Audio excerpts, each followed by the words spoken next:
Is the difference between digital marketing versus traditional marketing. Traditional marketing तो हम देखो हम इतने सालों से कर ही रहे थे। What is traditional marketing? It is मान लीजिए कि आपकी एक मोबाइल फ़ोन की शॉप है, राइट,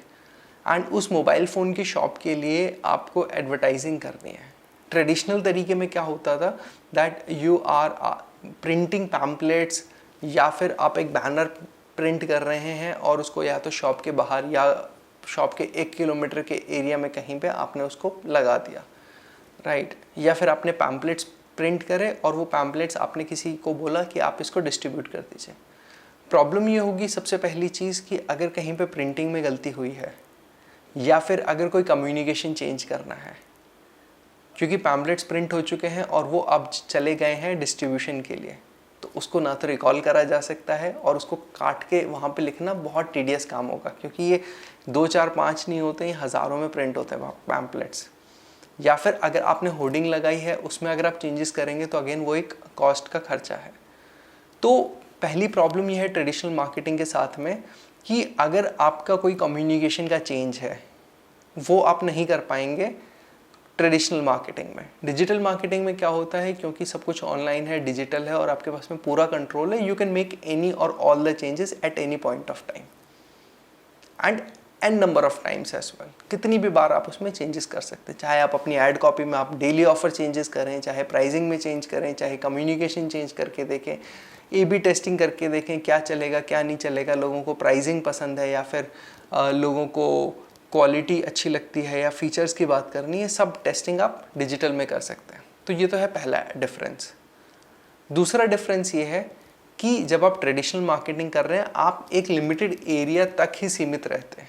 फॉर एग्जांपल जैसे अभी मैंने बताया मोबाइल फ़ोन का, अगर हम सेम एग्जांपल लेते हैं, आपके मोबाइल फ़ोन की शॉप है, आपने लोकल पैम्पलेट्स डिस्ट्रीब्यूट करें या फिर आपने बैनर लगाया, वो बैनर सिर्फ उतने ही लोग देखेंगे जितने लोग उस एरिया से क्रॉस करेंगे,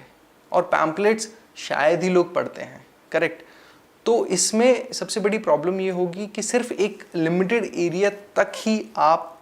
सीमित रहेंगे और आपकी एडवर्टाइजिंग ज़्यादा अच्छी और बड़े स्केल पे नहीं हो सकती है। प्लस अगर मान लीजिए आपके मोबाइल फ़ोन्स ऐसे हैं जो कि आप कुछ स्पेसिफिक लोगों को ही टारगेट करना चाहते हैं, फॉर एग्ज़ाम्पल आपके पास सिर्फ आईफोन्स है फॉर एग्ज़ाम्पल, या फिर आप एंड्रॉयड फ़ोन्स भी देते हैं तो थोड़े से महंगे वाले हैं, आप शायद बहुत सस्ते वाले नहीं रखते हैं, या फिर बहुत सस्ते वाले हैं बहुत महंगे आप नहीं रखते हैं, तो आप सही लोगों को सही कम्युनिकेशन नहीं दिखा पाएंगे। That is the second problem. Versus digital marketing में क्या होता है कि आप एज के हिसाब से, उनके इनकम के हिसाब से, उनके इंटरेस्ट के हिसाब से, उनके बिहेवियर के हिसाब से, वो किस तरीके के ब्रांड्स यूज़ करते हैं या फिर वो कितना बजट रखते हैं फ़ोन ख़रीदने के लिए, उसके हिसाब से आप उनको कम्युनिकेशन दिखा सकते हैं। तो दिस इज़ सेकंड डिफरेंस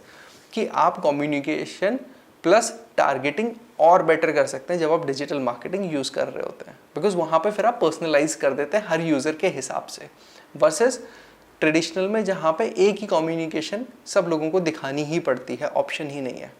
अब तीसरा और सबसे बड़ा डिफरेंस समझिए कि ट्रेडिशनल मार्केटिंग में आपने जो बैनर लगाया था या फिर आपने जो पैम्पलेट्स डिस्ट्रीब्यूट करे थे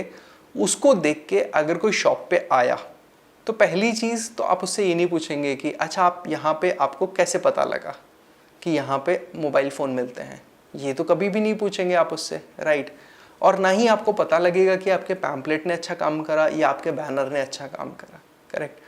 तो डिजिटल मार्केटिंग में क्या फ़ायदा है कि आप UTM यानी कि अर्चिन ट्रैकिंग मॉड्यूल बोलते हैं इसको, इसमें क्या होता है कि आप ट्रैकिंग पैरामीटर्स यूज़ करते हैं। हम आगे आने वाली वीडियोस में पढ़ेंगे कि होता क्या है। तो इसमें क्या होता है कि आप डिटेल में ट्रैक कर पाएंगे। फॉर एग्ज़ाम्पल अगर कोई यूज़र आपकी वेबसाइट पे आया है या आपके स्टोर पे आया है तो आप बहुत अच्छे से समझ पाएंगे कि कौन सा कैंपेन था, कौन सा कंटेंट था, अगर उसने सर्च करा तो कौन सा कीवर्ड था या कौन सा ऐड था जिसको देख के वो यूज़र आपके पास में आया है। इस तरीके से आप बेटर एनालाइज कर पाएंगे अपने कैंपेन्स को और आप समझ पाएंगे कि कौन सा कैंपेन, कौन सी ऐड कॉपी, कौन सा कीवर्ड या कौन सी टारगेटिंग आपके लिए ज़्यादा अच्छा काम कर रही है बजाय के बाकियों के। फिर आपको करना ही क्या है, जो बेटर काम कर रही है उसको बस स्केल करना है, यानी कि वहाँ पे पैसा ज़्यादा लगा के और बेटर कर देना है उसको। तो ये हो गया तीसरा और सबसे बड़ा रीज़न कि आप यहाँ पे मेजर कर सकते। अब जो ये हमने डिस्कशन करी, इससे आपको क्या समझ में आया कि digital marketing versus traditional marketing के बीच में मेजर 3 डिफरेंसेस होते हैं। सबसे पहला कि आपके पास में पूरा कंट्रोल और पूरा पावर है कि आप कम्युनिकेशन कभी भी बदल सकते हैं, आपको वो ऐड कब दिखाना है, कब नहीं दिखाना है, कब उसको बंद करना है, आपके पास में पूरा कंट्रोल है। ये तो हो गया पहला। दूसरा है कि आपके पास में पूरा पावर है कि आप किस यूज़र को क्या कम्युनिकेशन दिखाना चाहते हैं, जिसको हम बोलते हैं पर्सनलाइजेशन ऑफ कम्युनिकेशन। मुझे क्या अच्छा लगता है उसके हिसाब से मुझे ऐड दिखाया जाएगा, तो मुझे वो अपनापन फील होगा, जिसकी वजह से शायद मैं ज़्यादा जल्दी खरीद लूँगा वर्सेस एक जेनेरिक ऐड जहाँ पे सिर्फ लिखा है मोबाइल ले लो, राइट।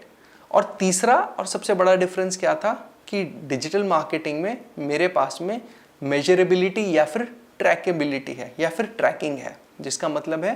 कि कहाँ से लोग आए, कितने लोग आए,